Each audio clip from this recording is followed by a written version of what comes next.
விஜய் பாக்குறதுக்காக வேண்டியே வந்திருக்கேன். இங்க இருந்து கோயம்புத்தூர் போய் பார்த்திருக்கேன், மதுரை போய் பார்த்திருக்கேன். ஆனா பக்கத்தால பார்க்க முடியல. நான் கோயம்புத்தூர்ல லைவா பார்த்திருக்கேன். இந்த கூட்டம் இதோட இருக்கக்கூடாது. 2026ல விஜய் முதலமைச்சரா வரணும், முதல்வரா வரணும். மக்களுக்கு நிறைய நல்லது செய்வாருன்ற நம்பிக்கை இருக்கு. சோ கண்டிப்பா அரசியல் மாற்றத்தை எதிர்பார்க்கிறேன். கண்டிப்பா வரணும், வருவாரு.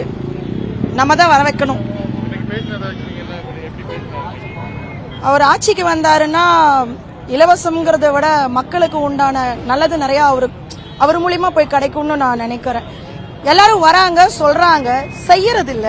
ஆனா இவர் கண்டிப்பா செய்வாரு. அவரோட சினிஃபீல்ட்லயே 500 கோடி சம்பளத்தை விட்டுட்டு மக்களுக்காக இன்னைக்கு வந்திருக்காருன்னா விஜயகாந்த தான் தவற விட்டுட்டோம். ஆனா விஜய தவற விடக்கூடாதுன்னு நினைக்கிறேன். ஸோ 2026 வரணும். என்ன பண்ணணும் அப்படின்னு நீங்க நினைக்கிறீங்க? வந்த உடனே படிச்சவங்களுக்கு நிறைய வேலை வாய்ப்புகள் இல்ல, தொழில் எல்லாமே முடங்கிருச்சு.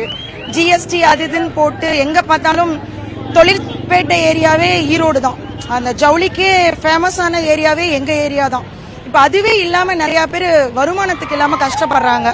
அவர் வந்தாருன்னா நிறைய மாற்றம் வரும்னு நம்பிக்கை இருக்கு.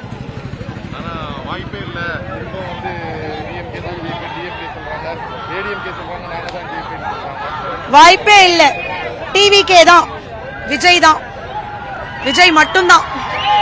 என் பேர் அக்ஷா. நாங்க திருப்பூர்ல இருந்து இங்க வந்திருக்கோம். நல்லா இருந்துச்சு. பெருசா ரொம்ப கூட்டம் இருந்துச்சு. ஆனா ரொம்ப அடிச்சு தள்ளுற மாதிரி அந்த அளவுக்குலாம் இல்ல. வந்த டிவிக்கா பசங்க எல்லாமே ரொம்ப பாதுகாப்பா பாத்துக்கிட்டாங்க. எங்களையே ரொம்ப பாதுகாப்பா இருந்துச்சு. தளபதியை பார்த்தோம், ரொம்ப சந்தோஷம். கண்டிப்பா ஓட்டு டிவி கேக்குதான். கண்டிப்பா ஓட்டு போடுவோம், டிவி கேக்கு தான் ஓட்டு போடுவோம். என் ஃபர்ஸ்ட் ஓட்டு டிவி கேக்கு தான். கண்டிப்பா அவர் எங்களுக்கு ஹெல்ப் பண்றேன்னு சொல்லியிருக்காரு. நல்லபடியா ஹெல்ப் பண்ணுவாரு. அவர் ரொம்ப முழுசா நம்ம நம்பிதான் இருக்கோம். கண்டிப்பா நாங்க டிவி கேக்கு தான் ஓட்டு போடுவோம். எங்க ஓட்டு எல்லாருக்கும். தளபதி எல்லாமே பேசினாரு. என்ன பேசினவரு? அவர் தங்கங்க.